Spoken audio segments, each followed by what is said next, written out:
Después de ganar $800.000 en la lotería, mis padres me exigieron darle la mitad a mi hermano o abandonar la casa. Me negué, y su venganza ridícula terminó exponiendo su propia avaricia. Tengo 25 años y necesito desahogarme. Lo que viví es una historia de venganza tan precisa que haría que hasta Maquiavelo aplaudiera. Pero para entender bien lo que ocurrió, primero hay que conocer la dinámica familiar en la que crecí. Sin ese contexto, podrías pensar que soy solo un tipo rencoroso. Quizá lo sea, pero con toda la razón. Desde que tengo memoria, en mi familia existió una jerarquía muy clara. Mi hermano, Isandro, sí, él insiste en que lo llamemos así, como si fuera un aristócrata, era el centro de atención de mis padres, Leonor y Evaristo. Yo era apenas el respaldo, un accesorio diseñado para resaltar lo brillante que era él. ¿Ejemplos? Cuando Isandro llevó una nota de C y en un examen de álgebra durante segundo año de secundaria, mi madre la pegó en la nevera y llamó a mi abuela para contarle lo dotado que era para las matemáticas. Mientras tanto, yo sacaba un 97 en cálculo avanzado, y mi padre solo dijo, bien, ahora puedes ayudar a tu hermano con la tarea. Su favoritismo no era un secreto, era política de la casa. Isandro tenía su propio baño. Yo compartía con las visitas. Su habitación era el doble de grande que la mía y estaba ubicada lejos del ruido de la calle. Cuando íbamos a comprar ropa, mi madre le hacía probar 15 conjuntos distintos hasta encontrar el ideal. A mí solo me decía,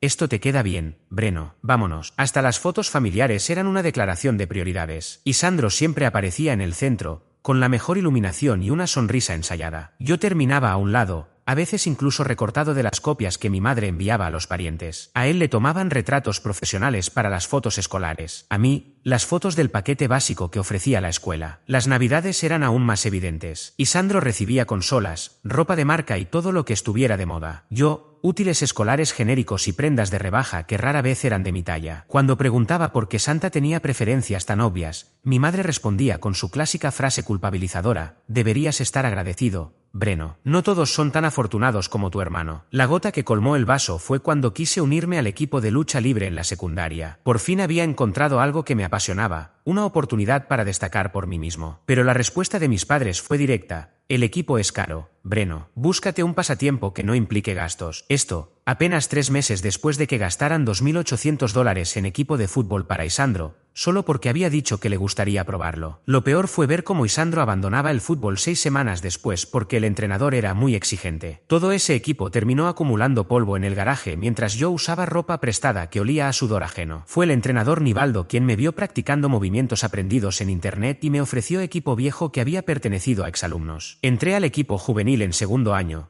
Pasé al equipo titular en tercero y quedé segundo a nivel estatal en el último año. Mis padres no asistieron a ninguno de mis combates, no porque estuvieran trabajando, simplemente se olvidaban o tenían algo importante con Isandro. Pero sí iban a todos sus entrenamientos de fútbol, incluso a aquellos en los que él se quejaba del césped y ni jugaba. Gracias a mi rendimiento, el entrenador Nivaldo empezó a hacer llamadas para buscarme becas deportivas. Podía cambiar mi vida, pero cuando les hablé de esa posibilidad, mi padre me cortó en seco, la lucha libre no es una carrera, Breno. Enfócate en algo útil. El mismo hombre que ya estaba organizando las oportunidades de networking de Isandro para su futuro en negocios. Así que aprendí a destacar en silencio. Me volví autosuficiente. Pero en el último año escolar, sus preferencias explotaron de forma descarada. Isandro decidió estudiar administración en una universidad privada absurda que costaba $52.000 al año. Básicamente una fiesta de 4 años con clases ocasionales de PowerPoint. Mis padres no lo dudaron. Visitaron campus con él, contrataron una asesora universitaria, pagaron cursos de preparación para exámenes, cuotas de inscripción para 15 universidades y hasta boletos de avión para fines de semana de reclutamiento. La asesora era una señora altiva que cobraba $300 la hora para ayudar a Isandro a redactar ensayos sobre su potencial de liderazgo. Pasaba horas en casa escribiéndole las respuestas mientras él jugaba FIFA. Cuando Isandro obtuvo un 1180 en el SAT, después de 2 cursos costosos, mis padres celebraron como si hubiera descifrado la física cuántica. Organizaron una cena con familiares para contar su logro. Todo su proceso de ingreso a la universidad fue tratado como si él fuera un campeón olímpico. Cada carta de aceptación venía acompañada de una celebración. Finalmente, fue admitido en su universidad soñada con una beca parcial, no porque fuera brillante, sino porque aplicaron a lugares donde su mediocridad destacaba. Y luego llegó mi turno. Yo quería estudiar ingeniería informática en la universidad estatal. Cuando pregunté por apoyo económico, mi padre me miró como si le hubiera pedido un coche de lujo. Resuélvelo tú, Breno. Eres lo bastante listo para conseguir becas. Traducción. Isandro merece inversión. Tú mereces deuda. Tuve que llenar mis solicitudes en la cocina, mientras Isandro recibía asesoría profesional en la sala. Para conseguir cartas de recomendación,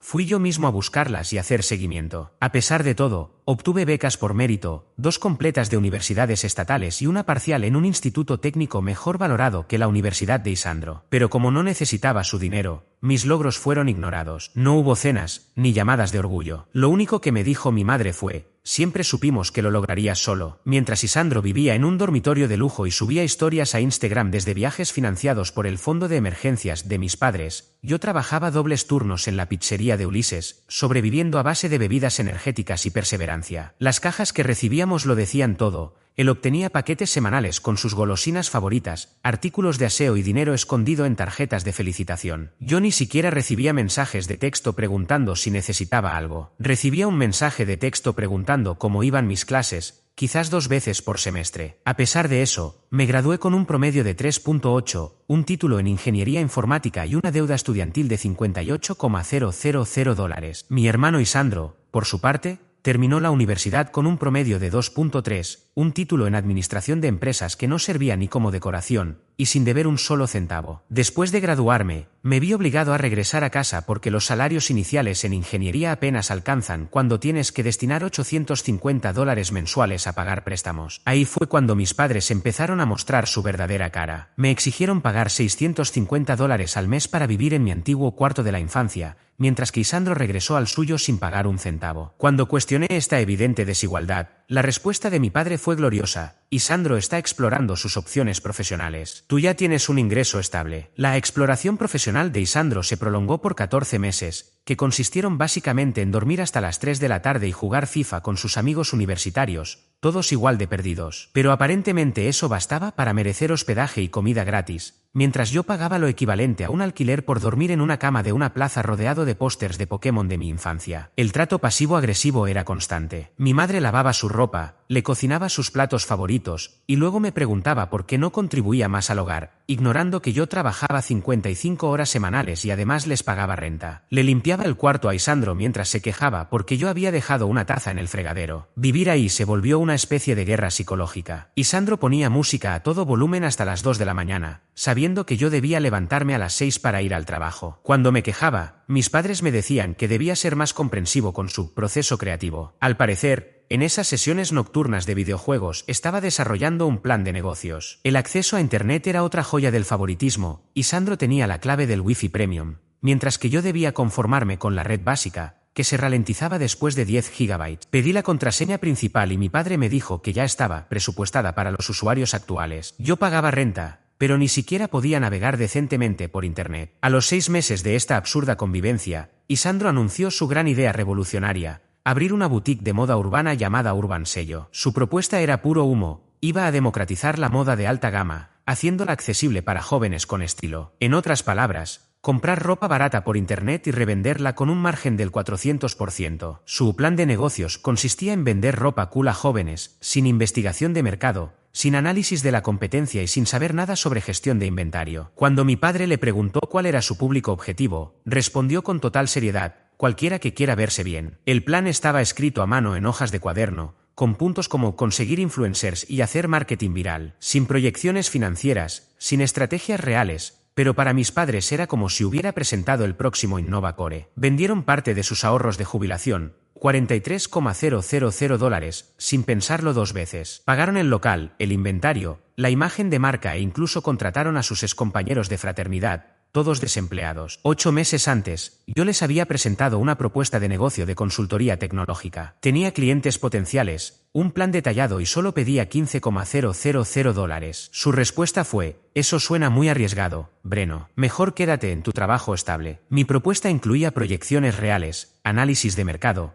testimonios de clientes con los que ya había trabajado como freelance, y un desglose detallado de gastos en equipos y marketing. Incluso había identificado 3 empresas que necesitaban soluciones de software y tenía acuerdos preliminares. Pero según ellos, era demasiado arriesgado. ¿15.000 para un negocio en mi campo? Muy peligroso. ¿43.000 para que Isandro vendiera sudaderas infladas de precio? Una inversión brillante. Fue en ese momento que empecé a comprar billetes de lotería. Cada viernes después del trabajo, jugaba los mismos números: 7, 14, 23, 42 y 51. Ellos lo encontraban ridículo. «Estás tirando el dinero», se burlaba Isandro. «La lotería es para los que se rindieron en la vida», decía. Mi padre se limitaba a negar con la cabeza mientras comentaba: Breno está malgastando su futuro, $2 a la vez. Esto, dicho por el mismo hombre que acababa de invertir todos sus ahorros en un plan garabateado en una servilleta. Mi ritual semanal de lotería se convirtió en mi silenciosa forma de rebelión. Todos los viernes pasaba por el almacén de Serafín, compraba mi billete, una bebida energética, y volvía a casa, sabiendo que ellos creían que el irresponsable era yo. Para octubre, Urban Sello era un desastre monumental. Vender sudaderas a $85 en una ciudad donde puedes conseguir una similar por 12 en cualquier tienda popular no era precisamente un modelo viable. ¿Quién lo habría imaginado? Pero Isandro no aceptaba que su idea era un fracaso. Se aferró a su delirio, gastando semanas intentando que influencers con 3,000 seguidores en redes promocionaran su mercancía. Como eso no funcionó, empezó a culpar al mercado y a la ignorancia del público sobre la cultura urbana. Luego vino la siguiente gran idea: organizar eventos de compra exclusiva, que eran básicamente reuniones con sus amigos donde mostraban la mercancía que nadie compraba. Estos eventos generaban, con suerte, $200 de ingreso, pero costaban más en electricidad y en salarios para sus amigos desempleados. Los giros desesperados comenzaron a escalar. Urban Sello se transformó en Urban Sello Gaming, cuando añadió sillas gamer. Luego fue Urban Sello Lifestyle, con parlantes Bluetooth y accesorios para móviles. Finalmente, Urban Sello Cultura Pop, cuando llenó medio local con figuras coleccionables y artículos de anime. Cada nuevo giro implicaba nuevos letreros, nuevo material promocional, nuevas tarjetas. El dinero se fugaba más rápido que la asistencia a una convención de terraplanistas. La tienda acumulaba 3 meses de atraso en el alquiler y las pérdidas eran insostenibles. Mis padres estaban desesperados, pero en lugar de admitir su error, acudieron a mí con una propuesta lógica. Breno, necesitamos que nos avales un préstamo de $25,000, anunció mi padre una noche durante la cena, como si me estuviera pasando la sal. Solo hasta que Isandro logre estabilizarse. Me quedé mirándolo. ¿Quieren que avale una deuda para un negocio que ya fracasó? No ha fracasado, interrumpió mi madre. Isandro solo necesita más capital para remontar. ¿Remontar qué?, pregunté. Está vendiendo camisetas de $20 a 80 y no entiende por qué nadie las compra. Tú no entiendes de negocios, murmuró Isandro sin apartar la vista de su teléfono. Todas las empresas exitosas atraviesan momentos difíciles. Sin embargo, escuchar a alguien que no podría vender agua en medio del desierto dándome lecciones de negocios mientras me pedía que le avalara una deuda, fue demasiado. Le dije que no. A partir de ahí, comenzaron 2 semanas intensas de intentos de manipulación emocional por parte de mi familia. Me acusaban de abandonar a Isandro justo cuando más me necesitaba, apelando a ese supuesto deber familiar que, según ellos, estaba incumpliendo. Mientras tanto, yo decidí divertirme un poco con la situación. Isandro tenía la costumbre de quedarse hasta las 4 de la mañana entre videojuegos y series, así que empecé a limitar su ancho de banda alrededor de la medianoche, únicamente en sus dispositivos. Gracias a lo que había aprendido en la carrera de ingeniería, controlar la red doméstica era pan comido. Lo mejor era verlo en medio de una partida clasificatoria y de repente quedarse con velocidad de conexión digna del siglo pasado. Pasó noches enteras probando soluciones. Llamó al soporte técnico, compró otro router, instaló software de diagnóstico, incluso llegó a creer que había interferencias electromagnéticas sobrenaturales. Yo escuchaba sus teorías sobre fantasmas digitales mientras desde mi habitación manejaba todo con tranquilidad. Jamás se le ocurrió que alguien dentro de la casa tuviera acceso administrativo a la configuración del router. Entonces llegó el viernes, 13 de octubre. Tras salir del trabajo, pasé por el almacén de Serafín a comprar mi bebida energética habitual y un billete de lotería. Al volver a casa, encontré a mis padres en estado de crisis, discutiendo sobre posibles opciones de bancarrota, mientras Isandro se mantenía cabizbajo en un rincón, con cara de perro regañado. Me fui directo a mi cuarto, abrí una cerveza e intenté desconectarme del drama. A eso de las 11 de la noche, comenzó el sorteo. Los números ganadores de esta noche son 7, 14, 23... 42, miré mi boleto. Coincidían todos. Premio mayor, $800,000 después de impuestos. Me quedé congelado durante 10 minutos, repasando una y otra vez los números. No era un premio de esos gigantescos como los del Powerball, pero sí suficiente para cambiar mi vida por completo. Lo primero que sentí no fue alegría, sino preocupación. Sabía que, en cuanto lo supieran, vendrían con las manos extendidas exigiendo una parte por derecho familiar. Guardé silencio 3 días mientras resolvía todo. El lunes fingí estar enfermo, conduje hasta la oficina de la lotería, validé el boleto y arreglé los trámites del cobro. Como parte del proceso, Había una sesión de fotos con un cheque ceremonial gigante, así que me presté al espectáculo. Aproveché esos días para investigar temas fiscales, estrategias de inversión y posibles oportunidades de negocio. Mientras mi familia se derrumbaba por los fracasos de Isandro, yo trazaba con calma mi ruta hacia la independencia. El tema de los impuestos era complejo. Aunque los $800,000 ya tenían el recorte federal, los impuestos estatales aún requerían planificación. Tenía que prever pagos trimestrales, considerar futuras ganancias de capital y estructurar todo para reducir la carga fiscal a largo plazo. Consulté a 2 asesores financieros. Uno recomendaba una estrategia conservadora con fondos indexados y bonos, con una ganancia anual aproximada del 6%. El otro proponía algo más agresivo: bienes raíces, negocios y acciones de alto riesgo. Opté por una combinación: inversiones estables para asegurar el futuro, y parte del capital para proyectos más ambiciosos. El martes por la tarde regresé a casa con el cheque ceremonial en la mano. Mis padres estaban en la cocina, rodeados de facturas y avisos de ejecución hipotecaria. ¿Qué diablos es eso?, preguntó Isandro, sin quitar la vista del cartón gigante. Gané la lotería, respondí, apoyándolo contra la pared. Hubo un silencio absoluto, hasta que el rostro de mi madre se iluminó como en Navidad. Breno, esto es maravilloso, justo lo que necesitábamos. Isandro podrá usar la mitad para pagar sus deudas y relanzar su negocio, decía, repartiendo mentalmente mi dinero. 400.000 deberían bastar para ponerlo en marcha otra vez, añadió mi padre con total naturalidad. La familia debe apoyarse, afirmó. No puedes quedarte con todo ese dinero cuando tu hermano lo está pasando mal. Ni un felicidades, ni una muestra de alegría por mí. Solo sumas rápidas para resolver sus problemas. Isandro ya soñaba en voz alta. Con ese capital puedo abrir 3 locales, quizás expandirme a nivel nacional en 2 años. ¿Están hablando en serio?, pregunté, incrédulo. No hables así, me reprendió mi madre. Y sí, después de todo lo que hicimos por ti, ayudar a tu hermano es lo mínimo que puedes hacer. ¿Ayudarme? ¿Cobrándome alquiler mientras él vivía gratis? ¿Financiando su negocio mientras despreciaban el mío? ¿Tratándome como una decepción durante 24 años? Estás exagerando, intervino Isandro. Mamá y papá siempre nos trataron igual. Igual. Él jamás pagó una factura, nunca enfrentó consecuencias, nunca tuvo que ganarse nada. Cuando él reprobó microeconomía,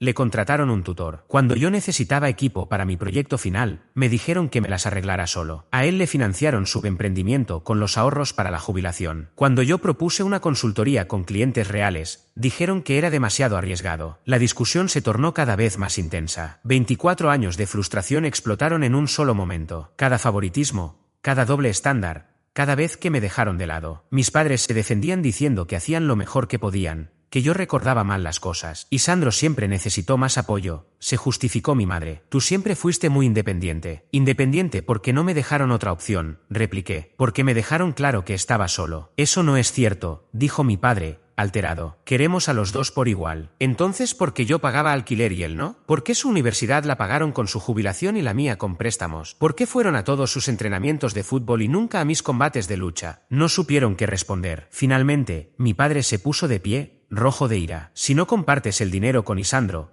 puedes irte de esta casa. No queremos gente egoísta aquí. Perfecto, respondí, tomando el cheque. Me voy. Hice mi maleta mientras ellos gritaban cosas sobre lealtad y gratitud. Esa noche dormí en un hotel de paso, planificando mis próximos movimientos. Encontré un apartamento en línea, pagué el depósito y programé la mudanza para el día siguiente. Pero a la mañana siguiente, recordé que había dejado algunos documentos importantes en mi habitación. Regresé alrededor de las 7 de la mañana, pensando que aún estarían dormidos. Entré en silencio, y algo me llamó la atención. El cheque ya no estaba donde lo había dejado. Lo encontré en el salón, hecho pedazos, convertido en confeti. Lo habían cortado con tijeras, rasgado, destruido. Mis padres e Isandro estaban sentados en la mesa del café, como si acabaran de abrir los regalos de Navidad. Solo que los envoltorios eran trozos de mi premio. Al verme, levantaron la vista. Vaya, vaya, dijo Isandro, sosteniendo un fragmento con mi nombre. Mira quién volvió arrastrándose. Mi madre sonrió. Como no quisiste compartir, resolvimos el problema por nuestra cuenta. Mi padre se cruzó de brazos y dijo, ahora no tienes nada. ¿Cómo se siente perderlo todo por ser tan codicioso? Ahí estaban, convencidos de que habían arruinado mi futuro, solo por venganza. Me quedé mirando los restos de lo que habían hecho durante unos segundos, tratando de asimilar lo absurdo de la situación. Y de pronto, no pude contenerme. Solté una carcajada que fue creciendo hasta que me costaba respirar, con lágrimas corriendo por mi rostro. Ni siquiera era una risa nerviosa. Era la risa de alguien que acaba de presenciar una estupidez monumental. ¿Qué te pasa?, exclamó Isandro,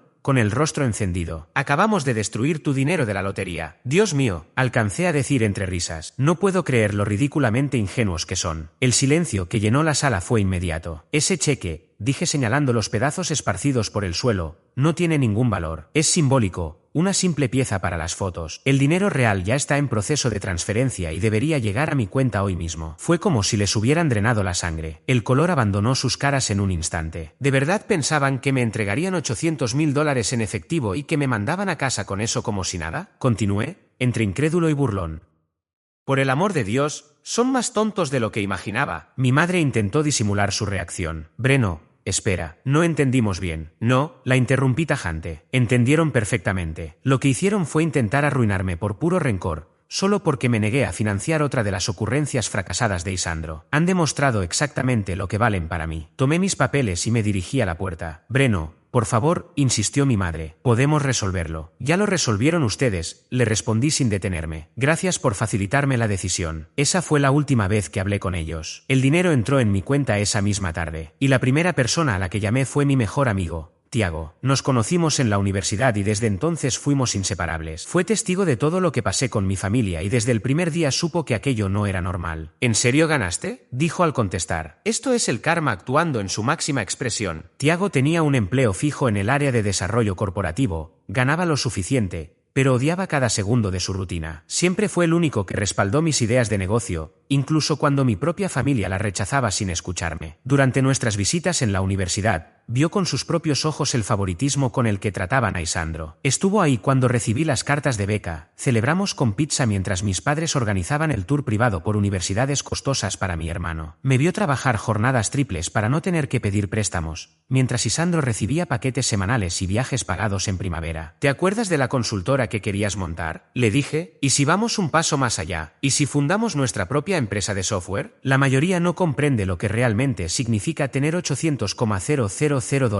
No es una suma para retirarse, pero sí suficiente para arriesgarse en serio. Y después de ver a mis padres derrochar su dinero apostando por los constantes fracasos de Isandro, supe que quería construir un patrimonio real. Llevábamos años lanzándonos ideas. Sabíamos que el mercado local estaba plagado de negocios obligados a usar sistemas caros, lentos y mal adaptados a sus necesidades. Había una oportunidad enorme para una empresa ágil que ofreciera soluciones precisas y económicas. Nos pasábamos noches enteras analizando modelos, detectando fallos en el mercado y discutiendo cómo diferenciar nuestra propuesta. Él dominaba la parte operativa y de gestión de proyectos, y yo me encargaba del diseño técnico y la relación con clientes. Nos complementábamos a la perfección. Estoy pensando invertir $200,000 para arrancar, le comenté durante una ronda de cervezas. Lo justo para cubrir sueldos, equipos y oficina por un año. Si lo hacemos bien, podríamos estar en números verdes antes del 10º mes. Los ojos de Tiago brillaron. ¿Hablas en serio? Más que nunca. Estoy harto de trabajar para gente que no valora lo que aporto. Durante el mes siguiente, armamos un plan de negocios sólido. Nada parecido a los esbozos en servilletas que solía hacer Isandro con su fallida marca de ropa urbana. Elaboramos proyecciones financieras, análisis de mercado y estrategias para captar clientes desde el primer día. Aproveché mis contactos en ingeniería para sondear posibles clientes incluso antes de abrir. Investigamos a la competencia,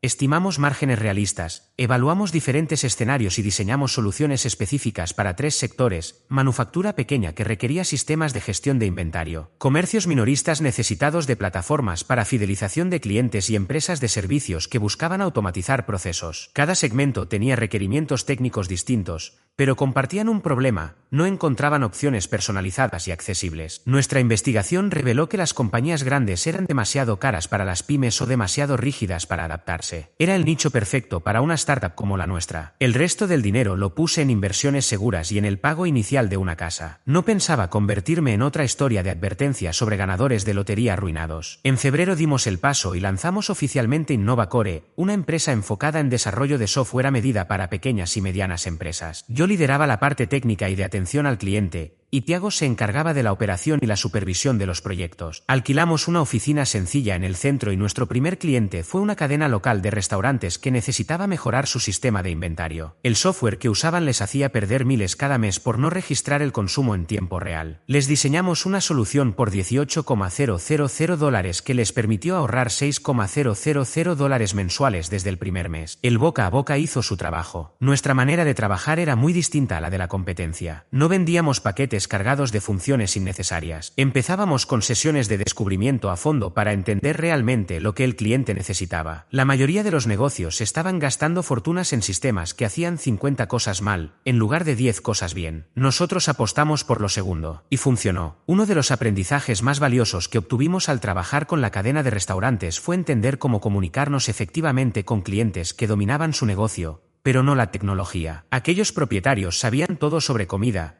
atención al cliente y logística interna, pero conceptos técnicos les resultaban ajenos. Así que tuvimos que traducir beneficios tecnológicos en resultados operativos concretos.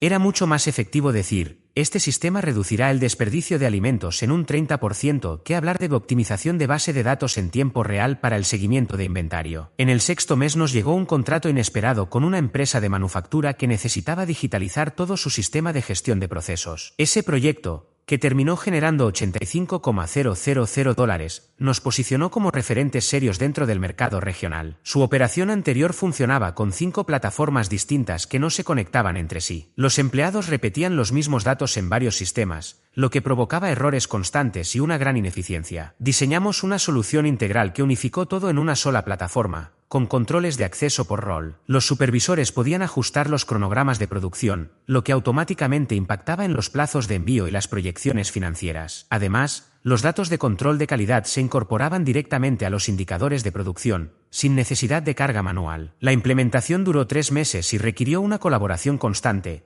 pero los resultados se notaron de inmediato. La eficiencia productiva aumentó en un 25%, los errores en el ingreso de datos se redujeron en un 60% y la gerencia, por fin, tenía visibilidad en tiempo real sobre el funcionamiento general. En todo ese proceso, Tiago fue el socio perfecto. Ambicioso como yo, pero con los pies en la tierra, siempre me detenía cuando intentaba escalar demasiado rápido. Primero dominemos lo que hacemos bien antes de intentar conquistar el mundo, solía decirme. Su experiencia en operaciones nos ayudó a mantenernos enfocados en la ejecución y la atención al cliente. Mientras yo desarrollaba soluciones técnicas, él se aseguraba de que entregáramos todo puntualmente y sin desviarnos del presupuesto. Aquellas semanas eternas de más de 60 horas no se sentían como un sacrificio. Eran una inversión en nuestro futuro, no en el capricho de algún CEO pagando su tercera casa en la playa. Fue entonces, en el mes 11, cuando recibimos una llamada que lo cambiaría todo. Una de las empresas de transporte más grandes del área nos contactó. Su gerente de operaciones, Ivete, había escuchado sobre nuestro trabajo con la compañía manufacturera y solicitó una reunión urgente. Estamos perdiendo más de $40,000 al mes por culpa de rutas mal planificadas y horas extra, nos dijo sin rodeos. ¿Pueden ayudarnos? La situación era un desastre. Usaban hojas de Excel, mapas impresos y un sistema de despacho obsoleto que parecía sacado de los años 90. Los conductores llegaban al depósito a las 5 de la madrugada y descubrían que sus rutas habían sido modificadas 3 veces durante la noche. No había GPS, ni integración de tráfico, ni lógica en los trayectos. Las rutas se armaban según listas de direcciones, sin considerar el tráfico, las ventanas horarias de entrega, la capacidad de los vehículos o la experiencia de los conductores. Los recorridos eran tan mal planificados que un mismo conductor podía cruzar la ciudad varias veces en un día, o tener que entregar paquetes en el centro en plena hora pico. Hacían entre 12 y 15 entregas diarias cuando, con una planificación eficiente, podrían alcanzar entre 20 y 25. Las horas extra disparaban los costos laborales y los clientes estaban cada vez más insatisfechos. Denos 2 semanas para estudiar su operación actual, le propuse a Ivete. Vamos a diseñar un prototipo que ahorre al menos el 25% en combustible. Tiago y yo pasamos esas 2 semanas completamente inmersos en la empresa. Viajamos con los conductores, medimos trayectos, analizamos patrones de tráfico y registramos cada movimiento. Descubrimos que los despachadores organizaban las rutas solo por dirección, sin importar el contexto. Los datos que recolectamos fueron incluso peores de lo que esperábamos. Los conductores recorrían un 40% más de kilómetros de los necesarios, pasaban más de 3 horas al día en tráfico evitable y entregaban fuera de los horarios óptimos. Nuestra propuesta fue directa y eficiente: integración de GPS en tiempo real con datos de tráfico, optimización automática de rutas que se ajustaba a los retrasos y una aplicación móvil para actualizar el estado de cada entrega al instante. Lo que antes requería 3 horas de planificación, ahora podía hacerse en 8 minutos con 50 rutas. La demostración fue contundente. Ivete observó cómo nuestra plataforma tomaba su peor ruta de la semana pasada, una que había requerido 11 horas y 260 kilómetros, y la reducía a 7.5 horas y 170 kilómetros. Mismas entregas, mismo día, pero 3.5 horas menos de trabajo y 90 kilómetros menos de combustible. ¿Cuánto cuesta?, preguntó sin titubear. $95,000 por el sistema completo, respondí, más $800 mensuales por alojamiento y mantenimiento. No hubo regateos. ¿Cuándo pueden empezar? Ese contrato fue un antes y un después. No solo por el dinero,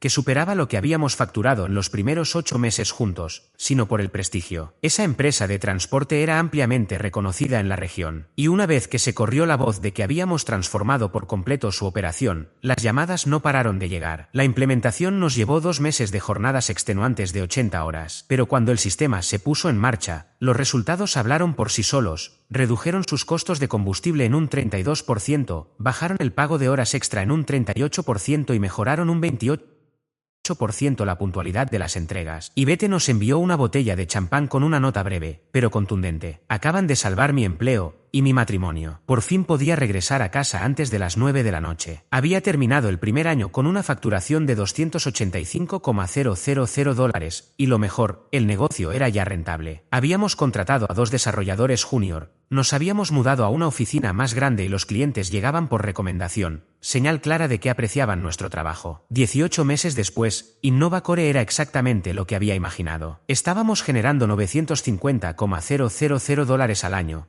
Contábamos con un equipo de 8 personas y la lista de espera para nuevos proyectos superaba los 2 meses. Tiago y yo ganábamos más de lo que alguna vez habíamos soñado, y con la ventaja de ser socios de algo que construimos desde cero. Nos habíamos expandido al desarrollo de aplicaciones móviles y ya trabajábamos con empresas en 4 estados. El entorno tecnológico local comenzó a fijarse en nosotros, salimos en revistas de negocios, ganamos premios del sector y nos invitaron a conferencias para hablar sobre innovación y emprendimiento. Mientras tanto, la situación familiar se había deteriorado por completo. El almacén de Serafín, el negocio que Isandro había heredado de mis padres, cerró definitivamente unos 8 meses después de que yo ganara la lotería. Había despilfarrado todos los ahorros familiares y ahora trabajaba en Megaplay, justo en el mismo centro comercial donde solía estar su revolucionario local de ropa urbana, Urban Sello. Mis padres, por su parte, se habían visto obligados a hipotecar la casa nuevamente para evitar perderla, aunque finalmente tampoco lo lograron. Lo irónico era que Isandro, quien siempre menospreció el trabajo minorista y alardeaba de su título en negocios como si eso lo hiciera superior, ahora pasaba sus días preguntando a adolescentes si querían reservar el nuevo Call of Duty. Unas 6 semanas antes de que aparecieran en mi oficina, recibí una llamada. Yo había bloqueado todos sus números, pero mi madre consiguió comunicarse usando el teléfono de otra persona. Breno, dijo con la voz entrecortada, por favor, no cuelgues. Perdimos la casa. El desalojo fue la semana pasada. Estamos viviendo los 3 en el apartamento de un amigo de Isandro, en una sola habitación. Tu padre sufrió un infarto por el estrés. Se está recuperando,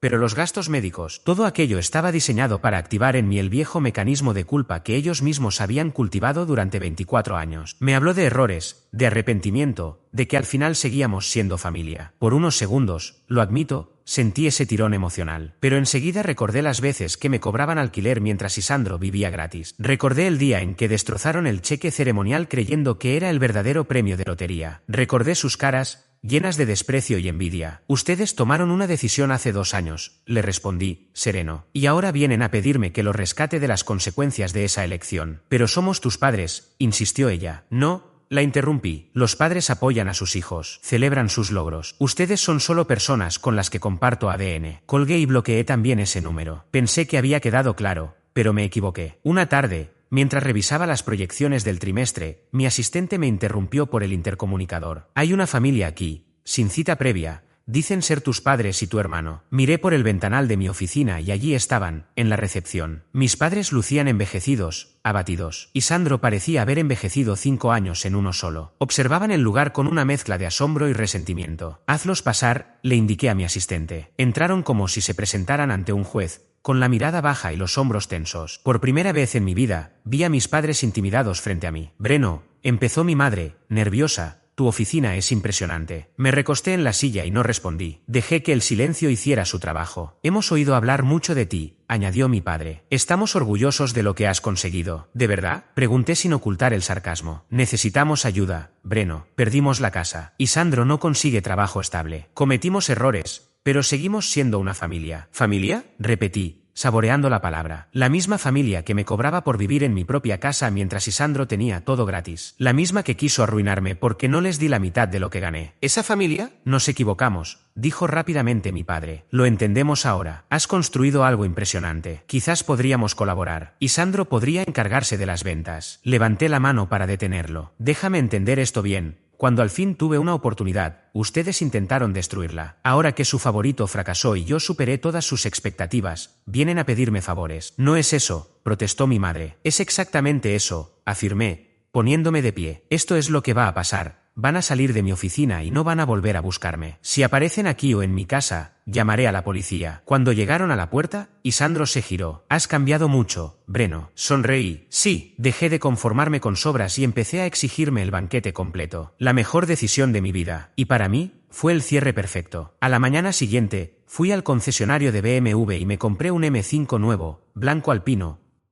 con todos los paquetes de rendimiento. Completamente innecesario y más caro que la casa que mis padres perdieron, pero era mío. Esa misma tarde, tenía una reunión con un cliente potencial en una cafetería del centro comercial. Al estacionar, vi a alguien con uniforme de Mega Play vaciando los basureros. Era Isandro. Levantó la vista justo cuando salía del coche. Por un momento, nos miramos desde lados opuestos del estacionamiento. Él, con su polo rojo y pantalones caqui, sujetando una bolsa de basura. Yo, con mi traje a medida y las llaves del coche de $75,000 en la mano. No dije nada, ni lo reconocí. Cerré el coche y entré al centro comercial como si no existiera. Pero sentí su mirada clavada en mi espalda todo el tiempo. 2 semanas más tarde, mientras organizaba documentos en casa, encontré una carpeta con ejemplares adicionales del reportaje de la revista de negocios donde nos habían destacado. Me quedé un momento observando la portada. Yo, de pie en la oficina, con una sonrisa segura, bajo el titular Emprendedor Regional transforma visión en éxito millonario. Sin pensarlo demasiado, tomé una de las copias, la metí en un sobre y la envié a la dirección del apartamento donde vivían, sin remitente, sin una sola palabra, solo la imagen y el titular. Nada más. No lo hice por venganza, lo hice para dejar claro que, sin su ayuda, y pese a todo lo que intentaron impedir, seguí adelante. Esa noche, al salir de la oficina, caminé hasta el estacionamiento. El reflejo del M5 bajo la luz de los faroles me recordó todo el camino recorrido. No era solo un coche, era un símbolo de esfuerzo, de decisiones difíciles, de dignidad recuperada. Encendí el motor, puse mi lista de música favorita, y mientras me perdía entre las luces de la ciudad, supe que lo verdaderamente valioso no era el dinero ni el reconocimiento. Era la tranquilidad de haberme liberado, de haber elegido por fin a quien darle espacio en mi vida, y a quien dejar atrás sin mirar de nuevo.